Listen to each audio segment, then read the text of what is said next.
Okay, so this will be a tutorial on data structure lower bounds, and I'll try to take it easy and start all the way from the beginning and introduce the model and all the techniques that have sort of arisen during the past 3 decades on proving data structure lower bounds. So, first of all, what is a data structure? I know there are people here that are not really, data structures is not their main field, so we have 2 types of data structures that we care about. One of them is static data structures. So here we have some set of input data, and the goal is to store this data such that we can answer queries about it efficiently. Okay, so we get the data once and for all, make some representation in the computer, and then we ask queries. So an example problem could be, so we're given a road network, which is the data, and then we want to store it so that if we get 2 cities, which is a query, we can find the distance along the shortest path between the 2 cities, right? So this would be an example problem, data structure problem. Right, so this could be a road network, you have cities, A, B, C, D, E, and F, and the distances on the roads, and maybe you want to know how far is it from A to C, and along the shortest path, this is the shortest path, right? So the distance would be 7.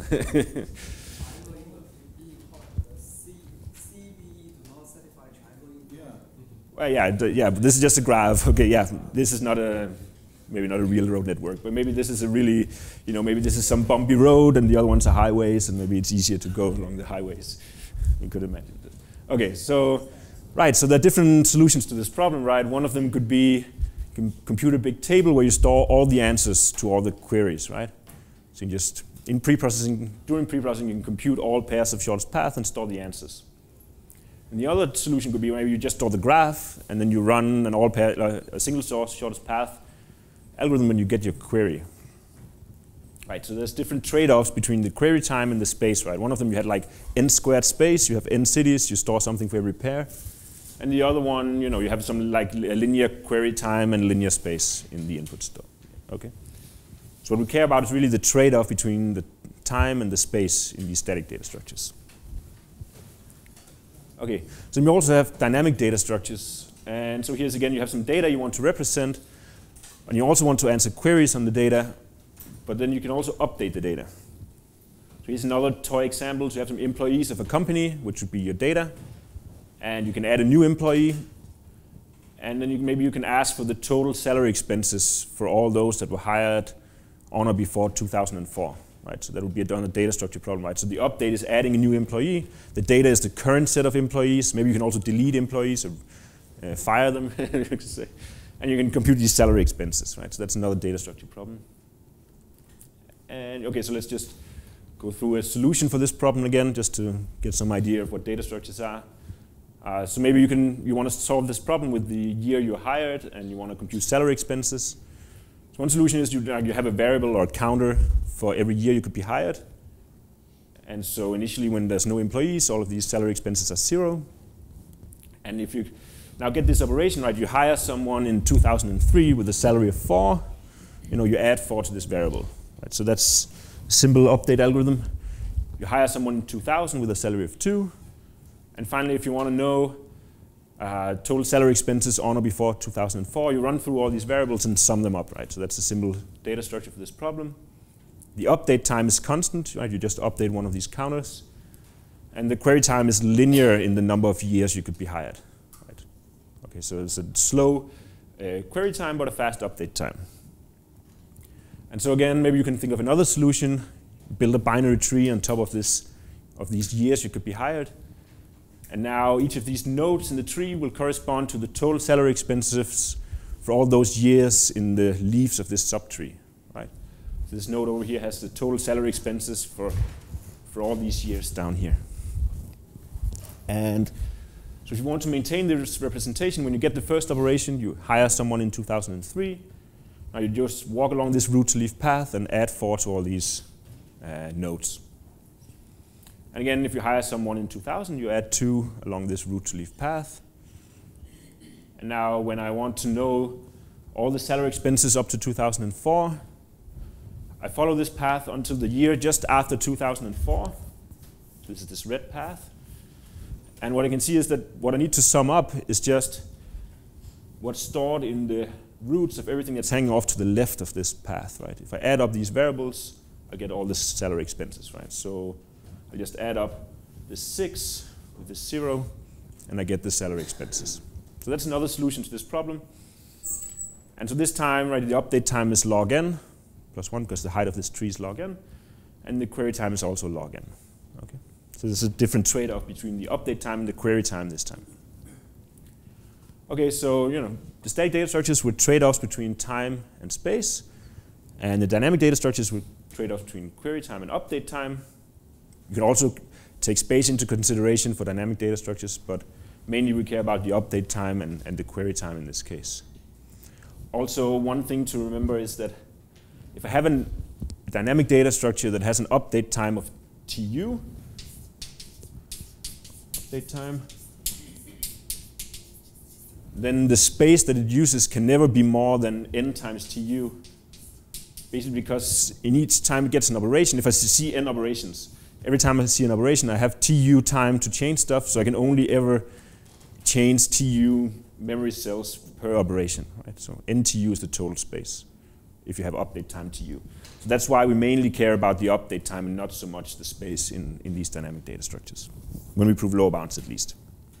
Okay, right, so the natural question one can ask oneself is, can you solve these problems more efficiently, right? So I have a solution, can I do it faster? And this is where low bounds come in, right? We want to show that some data structure that we built is the best possible, right? That there cannot exist a better data structure for this problem. That's what we want to solve. And so that's what we'll try to do here. How do we prove low bounds? That's what we'll be looking at. And also in many other talks during this week, right? We'll look at how to prove low bounds for data structures. And so I think many of the talks will build on this model. We have one common model that we use when we prove data structure low bounds. So let's try to motivate the definition of the model that we prove low bounds in. So we need this model of what a data structure can do when we prove low bounds. So what we want from these lower bounds, once we have a lower bound proved, basically we want that this lower bound applies no matter if your data structure is running on a PC, or on a Mac, or on a smartphone. Right? We want some lower bound that says something about all these computational devices. And this should also hold no matter which programming language you chose to implement your data structure in. Right? This seems like natural things you want to your low bounds to satisfy. Okay, so we can ask what is common to all these computational devices and programming languages. And one thing is that when it comes down to it, all these instructions that the data structure is doing is executed by a CPU somewhere inside this computational device. Right? There's a CPU sitting there, and there's some memory, RAM or whatever, that this CPU accesses. Right? So that's common to all these things. So the RAM here is basically a set of memory cells, and each of them stores W bits in this model that we're defining, right? So we have S cells storing W bits each, and they all have an address, all these memory cells, an integer address from 1 to S. And what we commonly assume is that this number of bits inside one of these machine words is, well, at least, or in the order of log n or log S. So what does this mean? This means, so if n is the input size, basically we assume that any memory cell can store a pointer, which is like normal in most programming languages, right? So memory cells can store a pointer, it can address any other memory cell, right? So it has enough bits to store an address. That's a normal assumption. And you can operate on these cells in unit time. So let's go back. So in all real machines like the one here, right, you have, say, 64 bits in your memory words, and they can address, that's enough to address any other RAM cell. So it's like a reasonable assumption that if you're running your program on this machine, you'll have enough bits in your word to address any other cell. Okay, so if we look at what can a CPU do, that can vary a lot between different architectures, right? They can have different machine instructions. What common to all of them is that the CPU reads some of these RAM cells, right, into the registers, and that takes at least some amount of time, like at least one clock cycle to get this data into the registers, and then it executes some instructions on these registers. So you can add them to numbers in thinking of the bits as representation of integers. You can multiply them, do bitwise operations, etc. You can also do comparisons and change the flow of your program based on this. All right, what we want from these lower bounds is that they should apply no matter what set of instructions is available on your machine. Right? So when we prove lower bounds, we basically allow the data structure any instruction that you can think of. Okay, it can do anything, as long as it's just defined on what it has read. Okay, so that's quite a powerful assumption, but of course if we can prove lower bounds under these assumptions, right, they will hold no matter what machine we are running on. Okay. So this leads to this cell probe model that we'll prove lower bounds in. So in this model, a data structure is, at least a static data structure, is a collection of S memory cells. S is the space usage. They each has this address, and they all have W bits. W is normally around log n or log s. And somehow the contents of these memory cells will represent your data, right? So when you get your input data, make some memory representation in these cells, and the contents of these cells represent your data. And when you answer queries, we allow the data structure to read T memory cells, TQ memory cells, and then it has to announce the answer to the query solely based on what it has seen in these cells. Okay. So it reads these cells, it has some bits, then it has to say what's the answer. And so basically what we're saying is that it may depend on all these cells that it has read. So somehow it has enough registers to remember everything when it answers a query. But it forgets all that it has read when you go to the next query. Okay? So it has enough registers to remember all it has seen. And we also say that the cell it chooses to read in each step may be any function of what it has seen so far and what the query is, right? So each time it can decide on what cell it wants to read. Now it has seen a new cell, it gets the contents. It can choose another cell to read based on this. Okay. Just a very, very fast question. You will know the answer. So that I'm just thinking about the conditions that I was saying. So initially you have lots of numbers as an inputs, and the query is the index, and you want to make the order the ice number out of the inputs. Yeah. In this case, this will be linear, or this will be still something which is the. It seems to me that using these definitions, we simply just have a hash table, and you're just putting the numbers by increasing order, and so you can just get the answer by a constant number of queries, rather than building up on some strange data structure and then using this logn.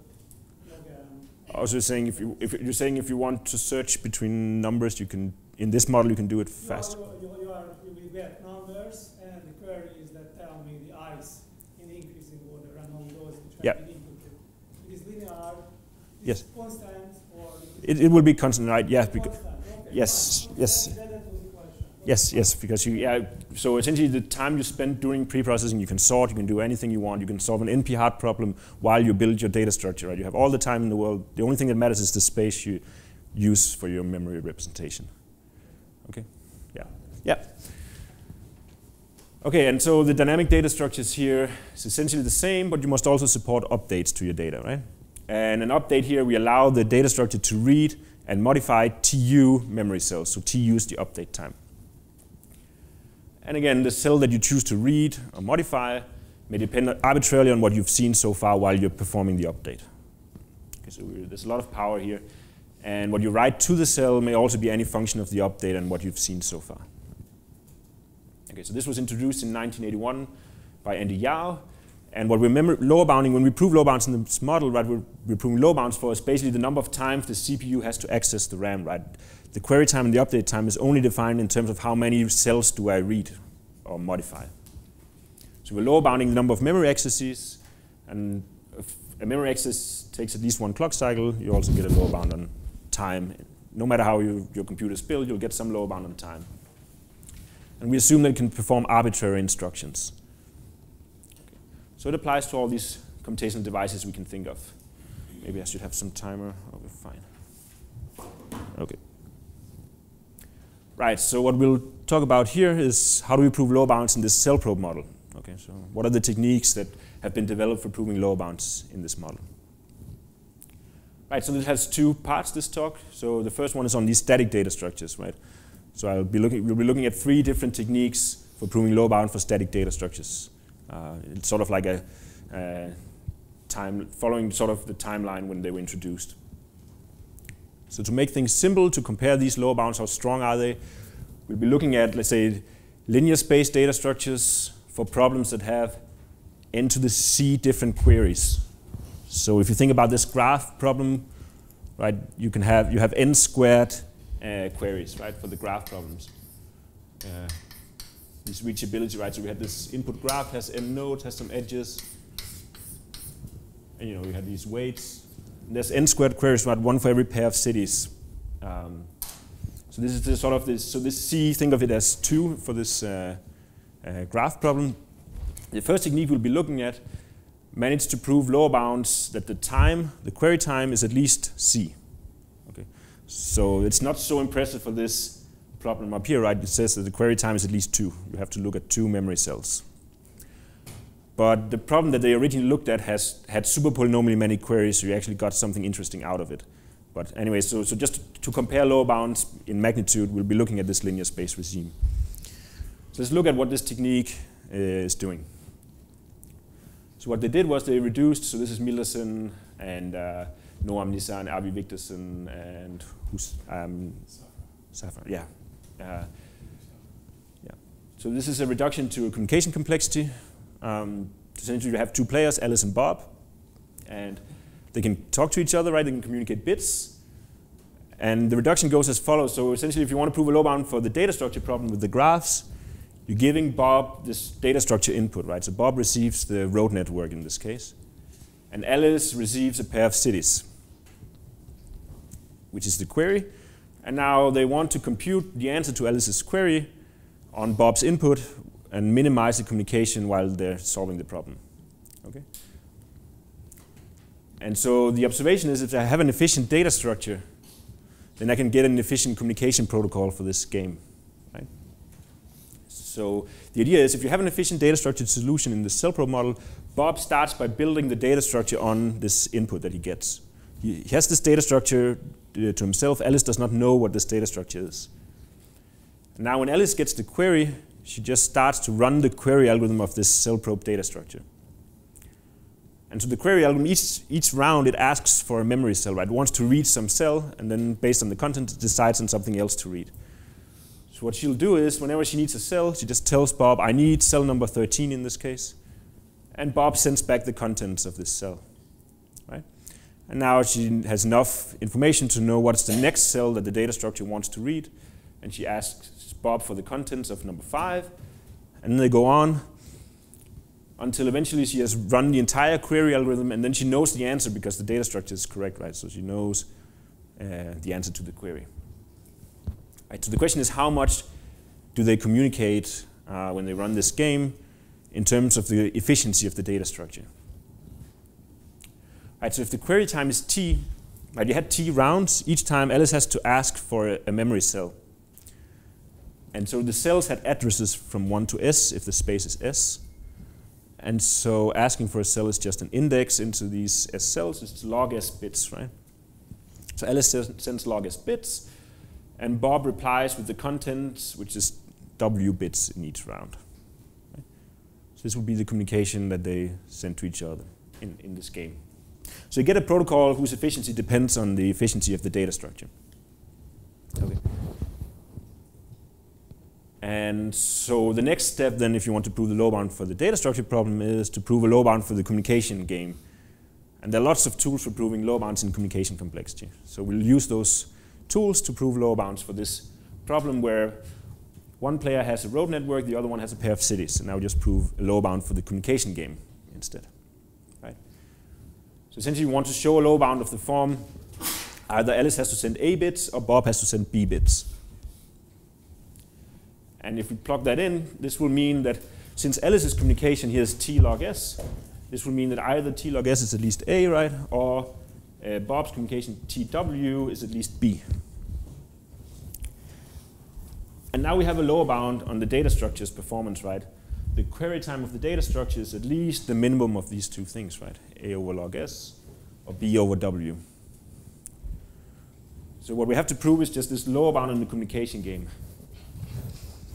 And so if some of you have seen communication complexity before, often in communication complexity we have this symmetric setup where the size of the inputs to both players is the same, so they both have an n-bit string or something like this. Here there's a huge difference between the size of the representation of the two inputs, right? Alice's input is much smaller. Describing a pair of cities takes much fewer bits than describing a road network. And so this is sort of like an asymmetric communication game, and you have to have this trade-off. Either Alice sends A or Bob sends B bits. So I think we have time to actually look at how do we prove one of these lower bounds. But let's just try to look at how strong lower bounds can we hope to get out of this reduction. Right? So there's some limit to how powerful lower bounds we can get. And so there's a limit because there's an efficient protocol, or there's a trivial protocol for this problem in which one of the players just sends his input to the other player. Right? So for instance, Alice could just send the query to Bob, which would cost these 2 log n bits. And that means that we can never hope to prove that this A has to be more than 2 log n, right? That will just not be possible, right? So we can never hope to prove that. And that means that the minimum of this in this expression here can never be more than this 2 log n over log s, right? So the lower bound will never be more than 2 log n over log s. And so for this problem, right, the space has to be at least linear. And so this log s is in the order of log n, at least. And the lower bound is just 2. Okay. So that's why we don't get stronger lower bounds. And you can also see it here, right? If the data structure problem has n to the c queries, the trivial protocol where Alice sends her input costs c log n bits. So again, it will never be bigger than t is at least c. So it's useful for problems with super polynomially many queries. Let's see how we're doing on time. Okay, this is good. So I think we should actually see like an example of how we prove one of these lower bounds. So just to make the proof as simple as possible, we'll change this problem, not the road network. We'll take another problem that's maybe to some would be more artificial, but at least the proofs will be cleaner as we move along. So the problem here is polynomial evaluation. So the input to the data structure problem is a polynomial p over a finite field. Let's just say this is over some prime field where this prime number is in the order of n squared, right? So you have a degree n polynomial over a prime field of order n squared.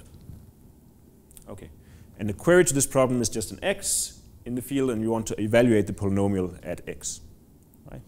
This is sort of a simple problem to state.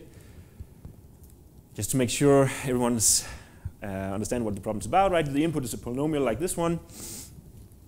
If I want to query is then say I want to evaluate the polynomial at x equals 4, and the answer would then be 1, right? So, okay. So this is the data structure problem we'll be looking at now. And let's just also to fix things a bit, we'll say that we're working in the CellPro model where the word size is these 2 log n bits, which means that a memory word has enough bits to store an element of the field, which seems like a reasonable assumption. Okay. So this is the problem, and this has a very nice property when we want to prove lower bounds. That makes the proofs really simple. And so the property that we'll be using is that if I have a polynomial, degree n polynomial, and I know n plus 1 points on the polynomial, then I also know what the polynomial is, right? I can do polynomial interpolation and I'll get the polynomial out, right? So this is sort of a nice property when we want to prove lower bounds. And the second property we'll be using is if I know the answer to a query, x, right? Evaluate the polynomial x, then I know a point on the polynomial that the data structure is representing, right? So the answer is p of x, and I know x. So if I can answer a query, I'll get a point on the polynomial. And this is sort of what Alice and Bob will be doing. Alice will learn a bunch of points on the polynomial, and then the polynomial will be uniquely determined. That's sort of the idea. So let's go back to this proving a communication lower bound. So Alice now gets a point or an element of this field. Bob gets the polynomial. If we had a data structure with t query time and s space, we get this communication protocol with t log s bits sent from Alice and tw bits sent from Bob. So that's what we want to prove lower bounds for this communication game. And so the lower bound we'll just be proving here is quite simple. Either Alice sends essentially all of her query, let's say log p, is over 100 is just to make calculations easy, right? So it's just some slack. Maybe you can replace it with 2 or 3 or whatever. But let's say Alice sends log p over 100 bits at least, or Bob has to send the entire polynomial, or n log p bits. Okay, that's the lower bound we'll be proving. And if we plug that in, this means that, right, t log s has to be at least this log p over 100, right? This is Alice's communication, has to be at least log p over 100, because the other term is way bigger, right? So this will be the minimum term, right? Right, so the one we care about is, so we get the lower bound t is at least log n over log s, which was sort of what we were aiming at. So the standard way to prove these lower bounds in communication complexity is to look at this rectangle, combinatorial rectangles. So this is what we assumed. So let's assume that Alice sends less than log p over 100 bits. Now we want to show this implies that Bob has to send the entire polynomial. This is what we want to prove. Okay, and so this matrix here that we're looking at has a row for each of Alice's possible queries. Right, so there's p of them if you're over this prime field of p. And there's a column for every polynomial Bob could have. Right? So there's basically p to the n plus 1 inputs of Bob. Right? So there's n plus 1 different coefficients that you can choose amongst p values. Okay? And this matrix in one of these entries, it just has the answer to the query x on the corresponding polynomial. Okay. And so if I have an efficient protocol, this means that there is a rectangle inside, a sub-rectangle in this matrix that has some certain properties. So there is a rectangle that has at least, that has much more than n rows. It has p over n, p to the n plus 1 over 2 to the b columns, and the answer is fixed inside this rectangle. So let's just take this in more detail here. So what we can do is, if we have this communication protocol, whenever one of the players speak, we sort of restrict to the submatrix corresponding to the most likely message that could be sent. Okay, so let's say Alice speaks first in this protocol. So then that means that, you know, she looks at her input, and maybe on some of the inputs she sends a 1 bit, on some of the inputs she sends a 0 bit. And so let's just look at all, here there's more input where she sends a 1 than she sends a 0. So let's just restrict our attention to the part of the matrix where she sends a 1 bit. Because this is the most likely message that Alice could send. Right. So this at most halves the number of remaining rows in this submatrix you're looking at, right? And we do the same for Bob. So whenever Bob speaks, you know, sometimes he says 0, sometimes he says 1, and we just restrict our attention to the most likely message again. So each time Alice speaks, the number of remaining rows goes down by most affected to. Whenever Bob speaks, the number of columns goes down by most affected to. And that's why we can find this rectangle up here. So if we do this, Alice has p rows initially. We assume that she sends at most log p over 100 bits. This assumption up here, right? So we can, whenever we fix her message, we'll be left with at least p to the 99 over 100 rows in this matrix. Right, and that's p is n squared, so this is much more than n rows. Right, it's way more than n rows, almost n squared rows in this submatrix. And we do the same for Bob's, right? He has p to the n plus 1 inputs initially, different polynomials. Each of his messages halves the number of columns. Great. And so the last thing is, why is the answer fixed in this remaining rectangle? So what you can see is there's no more communication in this protocol once you get to a leaf in this communication, right? So you fixed all the messages. This means that Alice should know the answer to the query without any more communication once this terminates.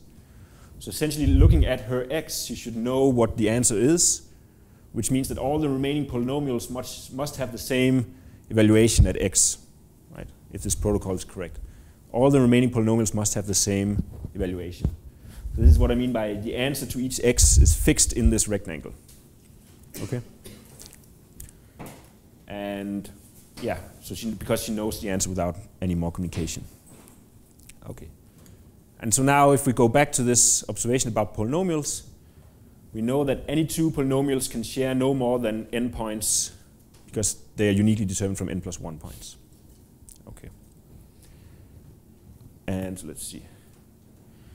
But we had now a rectangle with much more than n rows, right? This means that we have much more, in this rectangle, there are essentially the number of rows, different evaluations that are fixed, right? So there can only be one column in this rectangle. Because if there were two columns, they would share much more than n points on the polynomial. Okay? Because the answer is fixed. So this means that Bob has to send the entire polynomial, basically all of this. Right? Taking logs, Bob's communication is n log p. It's actually n plus 1 log p, but just to keep things simple.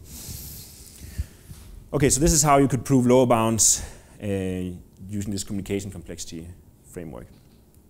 Just to go back, we've showed that either Alice sent these log p over 100 bits, or Bob sends all his input, and that means you get this log n over log s lower bound out of it. Okay, so this is sort of the end of this technique and what it can prove. Are we doing on time? 10 minutes to the break. Okay. Right, so the next technique we'll be looking at is one by Patrascu and Thorup that actually managed to prove log n over log log n lower bounds for static data structures with linear space. Right. It took 8 years to actually move beyond this constant lower bounds. Okay. And so that technique is really cute. So it's sort of a refinement of this reduction that we saw before. So again, you have this communication game, you make a reduction to communication complexity, and Bob still gets the road network or the data structure input. And so the trick here is that Alice just receives much more than one query, right? So she receives k queries instead. And they still want to answer all her queries on Bob's input. So right now it's not clear why it would help to look at this setting, right, where Alice has more queries. But we'll see in a second what the trick is. And so the trick is that we can get a more efficient communication protocol in this different setting. So what we do is, if we want to reduce to this communication game, is Bob starts by building the data structure on his input as before, and Alice will still run the query algorithm. But she'll do it for all the k queries in parallel, so at the same time. And so the trick here is that in each round, when she runs the query algorithm, she wants to know the contents of a bunch of cells, right? She wants to know the contents of k cells. And she will still just ask Bob for the contents of these k cells. So this time, I'll lead number 13, number 15, and number 24. And Bob will reply with the contents. And they go on. And at the end, she'll know the answers to all her k queries. So it's the same as before. So what's the trick? The trick is that if I want to ask for k cells, it's cheaper than asking for k cells one at a time. So if I can ask for k cells at once, it's cheaper. And it's basically just a simple observation, right? Oh, this does not look good on the screen. Right, so there's S choose k different sets of k cells you can ask for. Right? S choose k. This is binomial coefficient S choose k. Alice wants to know a set of S cells. Only if you do not mind the order. Yeah, yes, exactly. She doesn't mind the order. That's the whole trick, right? Yeah. But in this case, won't know the answer. So you just get the set as these elements, but which one is where? Yeah. Yeah, it's a very nice trick, right? It's very, very simple, right? Because she doesn't need to say what's the order. Before, right, Bob sent, right, the lower bound on Bob's communication was much higher than what Bob actually said. So here we can really afford for Bob to say a lot more. So Bob can, after seeing the set, can send them all back, all the contents, along with the address, right, or in the same order as Alice said. And Alice can still, she knows which cell she needed for which query, right? So that's the whole trick, right? So it's much easier, and basically if you take the log of S choose k, it's k times log of S over k. Yeah. I know all. Now you know all. It's Yeah. Yeah. So the whole saving right now, the communication is log of S over k per cell. So specifying a cell is cheaper than before if k is big, right? Yeah.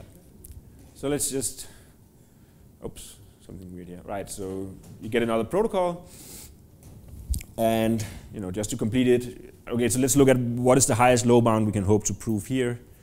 Again, there's the trivial protocols where one player sends all of the input to the other player.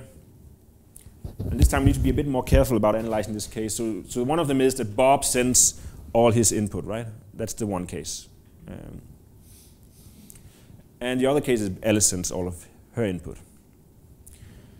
And so basically what we can see is, right, the communication from Alice per query for each of the k ones gets smaller the higher you make k, right? So in some sense we want to push k as high as possible for the sake of Alice's communication. But Bob's communication just gets worse in some sense. So we want to push Bob's communication as high as possible without hitting this trivial protocol. That's basically what we want to do. Right, and that's what we do here, right? So we want to make sure that we can't prove low bounds higher than the trivial protocol under any circumstances. And this means that K, where we have these T rounds of communication, and so roughly K can be, right, this M over T if there's M edges, right? We have to shave this T factor. That's basically it. Okay, so is this clear enough? Let's try to look at it, right? So we can never hope to prove that, maybe take it a bit slower, right? We can never hope to prove that Bob has to send more than this, right? M log n, 2 M log n bits, that's the entire graph. And he sends KTW bits. So we have to put K less than this, right? To get any lower bound out. The word size was log n, so this cancels the log n, right? The word size in the log n goes away. So basically, you can only put K to be M over T. Right? Okay. So now, let's look at Alice's communication here. That means essentially that, so if we insert this K in there,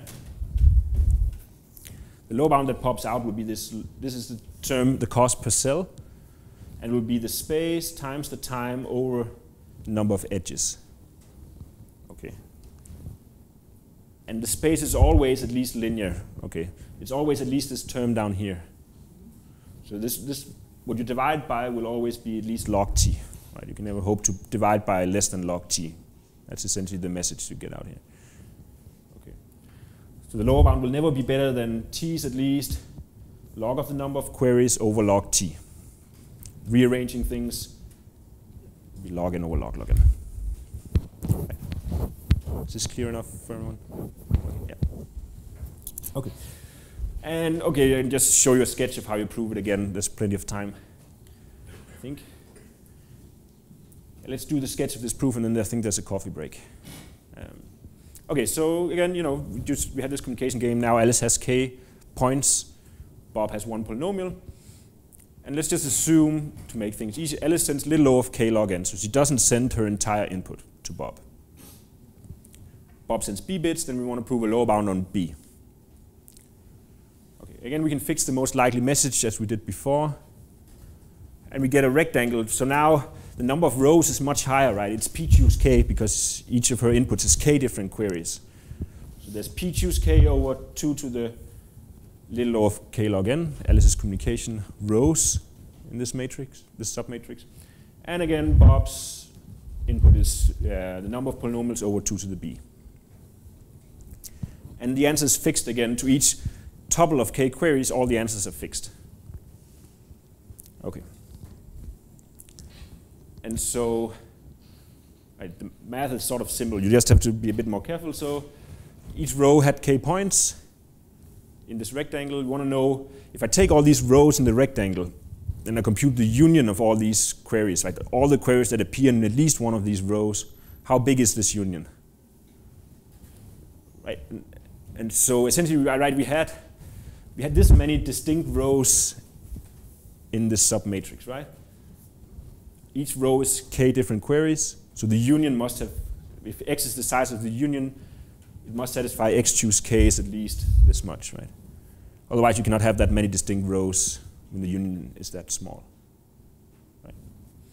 And if you solve this, you'll get that x is something like p to the 1 minus little o of 1. It's just okay. So the union has size essentially n squared, like before. So we have way more than n different points on the polynomial, so there can only be one polynomial left. That's the same argument as before. Okay, so so we push this k to be n over log squared n, so just slightly less than n in this polynomial case. Either Alice sends k log b bits, or Bob sends the entire polynomial. So t is at least the minimum of these two. Plugging things in, right, you get t is at least this log p over something that's essentially s over n with a log factor in there. Yeah, it's basically log n over log s log n over n. So for linear space, log n over log n. space goes up, the lower bound gets smaller. And this is just redoing the same thing. Essentially, you will always have the t no matter what you do. I think that's the take-home message. You can never get rid of this t. It will always be s over n with a t in there. You can never hope to get more because you have these t rounds and you have to set the communication in each round at least a factor t smaller than the size of the input. So this is the best you can hope for. You always have a log t. And I think this is a good time to take the coffee break before moving on. Yeah.